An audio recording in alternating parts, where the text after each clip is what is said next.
Don't lose the hope. ನಂಬಿಕೆ ಕಳ್ಕೋಬೇಡಿ. ನೀವು ಮಾಡೋ ಕೆಲ್ಸದ ಮೇಲೆ ನಿಮ್ಗೆ ನಂಬಿಕೆ ಇರ್ಲಿಲ್ಲ ಬೇರೆ ಯಾರು ನಂಬ್ತಾರೆ ಹೇಳಿ? ನೀವ್ ಯಾವಾಗ ನಂಬ್ತೀರಾ ಅಲ್ಲಿಗೆ ಆ ಪ್ರಾಸೆಸ್ ಸ್ಟಾರ್ಟ್ ಆಗುತ್ತೆ. ನಿಮ್ ಲೈಫಲ್ಲಿ ನೀವು ಏನೇ ಅಚೀವ್ ಮಾಡಬೇಕು ಅಂತ ಇದ್ರು ನಿಮ್ಮ ಮನಸ್ಸಲ್ಲಿ ಅದು ವಾಂಟಿಂಗ್ ಫೀಲಿಂಗ್ ಇರಬೇಕು. ಅವಾಗಲೇ ನಿಮ್ಮ ಗುರಿನ ನೀವು ತಲುಪಕ್ಕಾಗೋದು.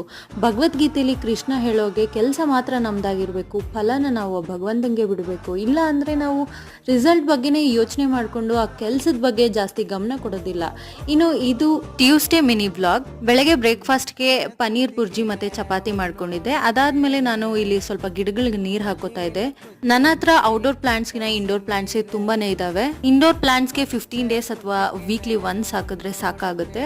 ನನ್ನ ಎಕ್ಸ್ಪೀರಿಯನ್ಸ್ ಪ್ರಕಾರ ಇಂಡೋರ್ ಪ್ಲಾಂಟ್ಸ್ಗೆ ಅಥವಾ ಔಟ್ಡೋರ್ ಪ್ಲಾಂಟ್ಸೇ ಆಗಿರ್ಬೋದು, ಬೆಳಗ್ಗೆ ಅಥವಾ ಸಂಜೆ ಟೈಮಲ್ಲಿ ನಾವು ಗಿಡಗಳಿಗೆ ನೀರು ಹಾಕೋದ್ರಿಂದ ಗಿಡಗಳ ಹ್ಯಾಪಿ ಫೀಲ್ ಆಗಿರುತ್ತೆ ಅಂತ ನನಗನ್ಸುತ್ತೆ. ಇದಾಗಿತ್ತು ನನ್ನ ಮಿನಿ ವ್ಲಾಗ್. ಈ ವಿಡಿಯೋ ನಿಮ್ಗೆ ಇಷ್ಟ ಆದರೆ ಲೈಕ್ ಮಾಡಿ, ಶೇರ್ ಮಾಡಿ, ಹಾಗೆ ಸಬ್ಸ್ಕ್ರೈಬ್ ಮಾಡ್ಕೊಳ್ಳಿ.